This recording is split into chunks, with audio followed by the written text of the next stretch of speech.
سلام طعنا هبلي خبرات ناي سولدا ميديا تخاتلتي نزي ساعات زدالونا يوم اواناون وقتاون كللاوي هاقراون عالم لخاون زيناتات حيزنا قريبنا لنا زيناتاتنا نتخاتلكم سانا كتصنحو بخبري عدم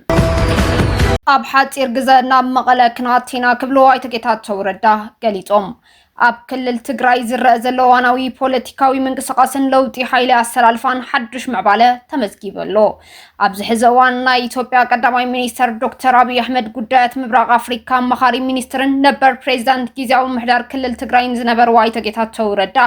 ኣብ መስረታ ምክር ቤት ለውጥን ሰላምን ትግራይ ኣብ ዝገበርዎ መደረ እቲ ሕዚ ዘሎ ፖለቲካዊን ጸጥታዊን ቅልውላው ክልል ትግራይን መፍትሕና በመቀለ መሊሶም ከምዛቱን በመዝራብ ቀልቢ ህዝቢ ዝሰሓበ ጠንካራ መልእኽቲ አሕሊ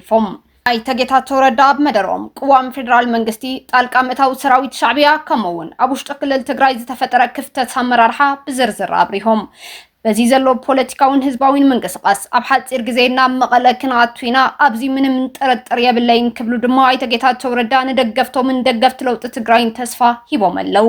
አብዶብ ኤርትራን ኢትዮጵያን አብራያን ወለን ዘሎ መንቀሳቀስ ሰራዊት ብምልዓል አይ ተጌታቸው ረዳ አሰራርሓ ሻዕቢያን ኣብዚ ጉዳይ ፌደራል መንግስቲ ዘለዎ ግደን ድማ አብሪሆም ዮም በዶክተር አብይ አህመድ ቀዳማይ ሚኒስተርነት ዝምራሕ ፌደራል መንግስቲ ሃገርና ብትንኮሳታት ጉጅለ ዶክተር ደብረጽዮን ገብረ ሚካኤል ኳድፊት እንተተገበሮ ዳግማይ ናብ ኩናት ንምእታው ድሌት ከም ዘይብሉውን አይ ተጌታቸው ረዳ ሓቢሮ አይ ተጌታቸው ረዳ እዚ ፌደራል መንግስቲ ዘርእዮ ትዕግስትን ኩናት ናይ ዘይምድላይ ተርእዮን ሓይልታት ለውጥ ትግራይ ናይ ውሽጢ ጸገማቶም በሰላማዊ መገዲ ንምፍታሕ ዓቢ ዕድል ምዃኑ ድማ ተዛሪቦም ህዝቢ ባዕሉ መሪሕነት ክሕዝ ይደሊ ኣሎ ዝበሉ አይ ተጌታቸው ረዳ ስልጣን በኃይሊ ዘይኮነስ በሰላማዊ መገድን ብናይ ህዝቢ መረፃን ጥራይ ክትሓዝ ከም ዘለዎ ድማ ነቲ ሕገ መንግስቲ ኢትዮጵያን ስምምዕ ሰላም ፕሪቶሪያን ብምትሓስ ኣብ ጊዜያዊ ምሕዳር ዕልዋ መንግስቲ ብምፍጻም ስልጣን ዝተቆጻጸረ ጉጅለ ደብረጽዮን አስጠንቂቆም ኣብ ትግራይ ብሰንኪ ዘይተወደበ ቃልስን ክፍተት አመራርሓን ቅድሚ ሕዚ ከቢድ ሓደጋ ተፈጢሩ ከም ዝነበረ ብምግላጽ እዚ ብቁልጡፍ ክእረም ከም ዘለዎውን አይ ተጌታቸው ረዳ ጣይሶም እቲ ሓድሽ ዝተመሰረተ ምክር ቤት ሰላምን ለውጥን ትግራይ ኣብ ፖለቲካ ትግራይ ሓድሽ ሚዛን ኃይሊ ንምፍጣር ዝዓለመ ምዃኑ አቶ ጌታቸው አመላኺቶም እዮም ብዛዕባ ዓላማቲ ምክር ቤት ሰላምን ለውጥን ትግራይ ወሲኾም ክዛረቡ ከለው እዚ መድረኽ መንግስቲ ንምትካዝ ተፈጠረ አይኮነን ኢሎም እቲ መንቀሳቀስ ተበታተነ ፖለቲካዊ አሰላልፋ ኃይልታት ለውጥ ትግራይ ናብ ሓደ ብምውዳብ ምስ ፌደራል መንግስቲ ዝተገበረ ስምምዕ ሰላም ንምትግባርን ሕጋውን ብህዝቢ ዝተመረፀን መንግስቲ ክሳብ ዝምስረት ትግራይ ናብ ንምርግጋዕ ንምምላስ ብሓባር ንምስራሕ ዝዓለመ ምዃኑ ድማ አብሪሆም ጀነራል ጻድቃን ገብረትንሳኤን አይታ ሰፋ ብርሃን ሓዊሱ ዓረና ፓርቲ ባይቶና ፓርቲ ትንሳኤ ሰብዓ እንደርታ ፓርቲ ስምረት ቃንጭ ሓቂ ውድብ ናጽነት ትግራይን ወለዶ ፓርቲን ዝተባሃሉ ሸውዓተ ፖለቲካዊ ፓርቲታት ከምውን ብርክት ዝበሉ ፍልጣት ሰባትን ናይ ሓራ መሬት ወታደራዊ መራሕትን ኣብቲ ዝተመስረተ ሓድሽ ምንቅስቃስ ለውጢ ዝተሳተፉ እንትኸውን ኣብቲ ክልል ሓድሽ ፖለቲካዊ ምዕራፍ ይኽፈት ከም ዘሎ ድማ ተመላኺቱ ኢትዮጵያን ሳዑዲ ዓረብን ኣብ ጉዳያት ዲፕሎማሲ ሰራሕተኛታትን ቀጠናዊ ሰላምን ዘትየን ሚኒስትር ጉዳያት ወፃኢ ኢትዮጵያ ዶክተር ጌዲዮን ጢሞቴዎስን ናይ ሳዑዲ ዓረብ ምክትል ሚኒስትር ጉዳያት ወፃኢ ዋሊድ አብዱል ከሪም አልካሪጅን ኣብ አዲስ አበባ ተረኺቦም ብዛዕባ ናይ ክልተን ሃገራት ርክብ ሕጋዊ ስምሪት ሰራሕተኛታትን ቀጠናዊ ሰላምን ዘተ አካይዶም